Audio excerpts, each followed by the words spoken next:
show, I'm joined by musician Rusty Apper, comedian Sam Serrano and filmmaker Jay Cunningham. Don't go anywhere, roll titles.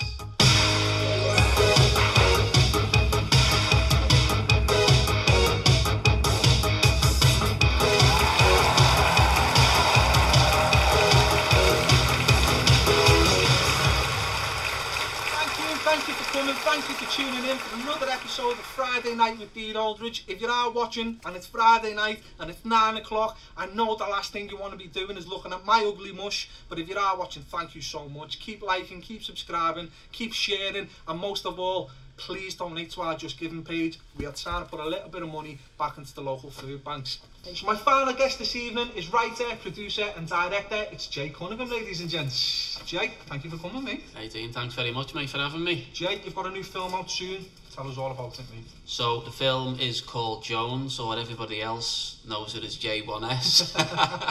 Even yourself included. Take 10. Yeah. And the film is essentially a story about our over-reliance on technology, and for me it's a warning.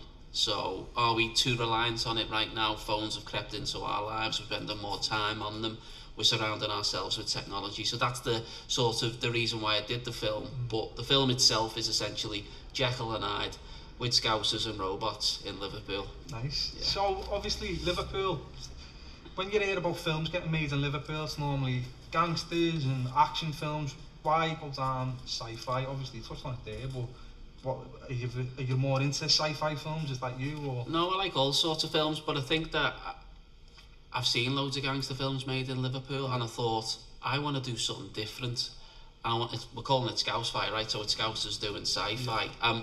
I was put up at South by Southwest in Austin, in Texas, with the Put Great Back in Britain campaign. And I was talking on that in my accent and had some clips of the film, and some of the Americans contacted me and said, oh, we like the concept of the film, but why are people talking in this accent?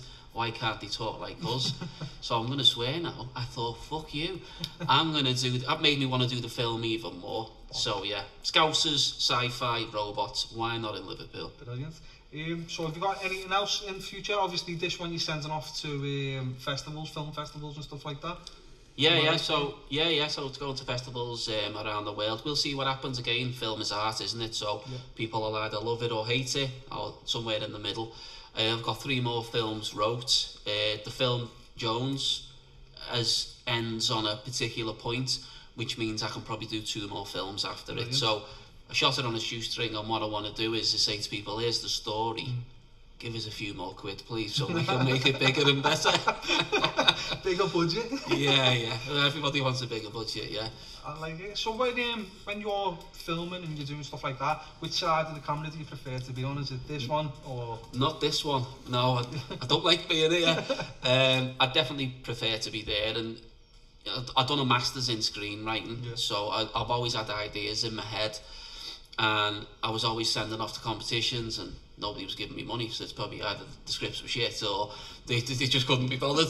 So I thought, you know what, sod it, I'm going to make my own films and go my own way. Yeah. So, yeah. It seems to be becoming more of a common thing. Not a lot of people just go and do my own thing, you know, and obviously a few weeks back we had John May on, and he's done the same thing. He's just put his own foot down and he's just making his own path. And I think people have more platforms. So if you go back years ago, real film was expensive. It was expensive to use. It was expensive if you got the shots wrong, and it was expensive to get it flipped into the film that we see on the cinema. Whereas digital is easier. You know, you can roll, you can stop, you can delete your card, you can go again. So I think that's given people more platforms, Facebook, Instagram, and you know, people have got literally a cinema in their hand. People can watch what they want in their hand or any time of the day. Gone are the days of channel 1, 2 and 3, right? For those of you as old as me, you might remember that. So obviously Liverpool's got a lot coming in like the region of filmmaking and stuff like that.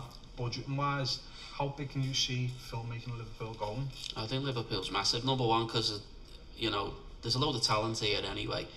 The buildings look like London or New York or, you know, many other major cities in the world. So I think a lot of people are interested for that. I mean, I was watching Aquaman the other day and I seen the chimneys off the tunnels on it, and I was like, how the fuck are the chimneys off the Mersey in Aquaman?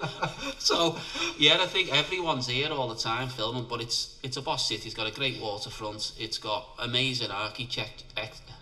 Architect, we'll leave that in, by the way. Yeah, architecture. And also, I think it's got people, Scousers, are just willing to get shit done. Yeah. So, I think, yeah, it's all coming together. Definitely.